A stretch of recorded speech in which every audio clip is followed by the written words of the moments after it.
1957 में जब दोबारा ये अमल में लाया गया, उसके बाद मजलिस इत्तेहादुल मुस्लिमीन का जो मरकजी दफ्तर दारुस्सलाम फखरे मिल्लत मौलाना अब्दुल वाहिद अवैसी साहब की अनथिक मेहनतें, कोशिशें, जुस्तजू का नतीजा रहा कि बरसा बरस कानूनी लड़ाई के बाद दारुस्सलाम की इमारत मजलिस इत्तेहादुल मुस्लिमीन के हक में हासिल की गई। जिस वक्त दारुस्सलाम हासिल किया गया, उस वक्त दारुस्सलाम की इमारत में, दारुस्सलाम में बैठने के लिए कोई टेबल मैसर नहीं था, कोई कुर्सी मौजूद नहीं थी। लेकिन आज आप देखते हैं मजलिस इत्तेहादुल मुस्लिमीन का मरकजी दफ्तर दारुस्सलाम किस तरह अपनी खूबसूरती की मिसालें पेश कर रहा है, किस तरह बुलंद बाला इमारतें दारुस्सलाम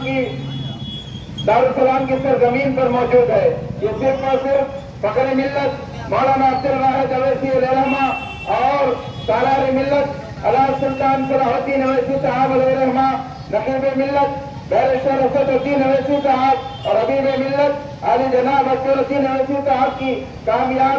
जुस्तजू, मेहनतें और मजलिस इत्तेहादुल मुस्लिमीन की आज जो तरक्की है, ये सिर्फ और सिर्फ नकीब मिल्लत और सालार मिल्लत की कुर्बानियों का नतीजा है। इस जमात की बढ़ती हुई मकबूलियत, इस जमात की बढ़ती हुई ताकत से खौफजदा होकर हर जमाने में, हर दौर में फिरका परस्त ताकतें यही कोशिशें करती रही कि इस जमात की बढ़ती हुई ताकत को रोका जाए। इस जमात की बढ़ती हुई मकबूलियत से खौफजदा होकर फिरका परस्त अनासिर मुख्तलिफ तरीकों से, मुख्तलिफ अंदाज से इस जमात को कमजोर करने की साजिशें रचते गए।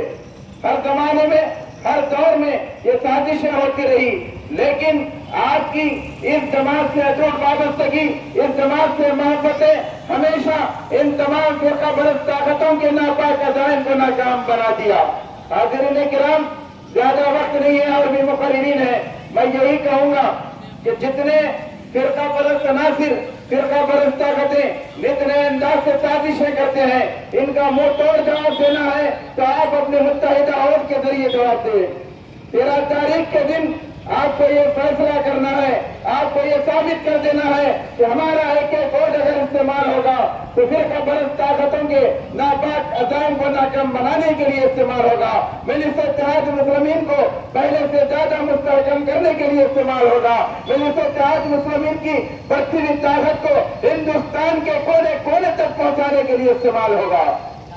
मजलिस इत्तेहादुल मुस्लिमीन की कामयाब नुमाइंदगी का नतीजा है कि आज उसको अकेडमी का क़याम अमल में लाया गया और अक़लियतों के लिए जितने फलाही इस्कीमात आज गोवा अमल लाए गए, ये सिर्फ और सिर्फ मजलिस इत्तेहादुल मुस्लिमीन की नुमाइंदगियों का नतीजा रहा। हाज़िरीन किराम, 13 तारीख के दिन आप वतन के इंतखाबी निशान पर बटन दबाकर मजलिस इत्तेहादुल मुस्लिमीन को पहले से ज्यादा मुस्तहकम करें। वतन को और देना होगा इत्तेहाद के मुजाहरे के लिए, वतन को और देना होगा इंतशार के खात्मे के लिए, वतन को और देना होगा मजलिस इत्तेहादुल मुस्लिमीन को मजीद मुस्तहकम करने के लिए, वतन को और देना होगा नकीब मिल्लत और हबीब मिल्लत के हाथ मजबूत करने के लिए, वतन को और देना होगा सालार मिल्लत को खिराज अकीदत पेश करने के लिए, वतन को और देना होगा फखरे मिल्लत को खिराज अकीदत पेश करने के लिए। याद रखिए, फखरे मिल्लत मौलाना अब्दुल वाहिद अवैसी अलैहिर्रहमा को खिराज अकीदत सही मानों में अगर पेश करना है तो आप अपने मुत्तहिदा वोट का इस्तेमाल मजलिस इत्तेहादुल मुस्लिमीन के हर दिल अजीज उम्मीदवार नकीब मिल्लत बैरिस्टर असदुद्दीन अवैसी साहब के हक में इस्तेमाल करना है। सुबह के अवलिन वक्त अपने इलाके के पोलिंग बूथ पर जमा हो जाए और एक एक वोट का इस्तेमाल करें और एक एक वोट की अहमियत को समझें। ये ना समझें कि हमने अपने वोट का इस्तेमाल कर लिया या हम अगर अपना एक वोट ना दें तो क्या फर्क पड़ेगा, ऐसा ना समझें। एक एक वोट की बड़ी अहमियत होती है। एक वोट किसी की कामयाबी का जामिन भी बनता है और किसी की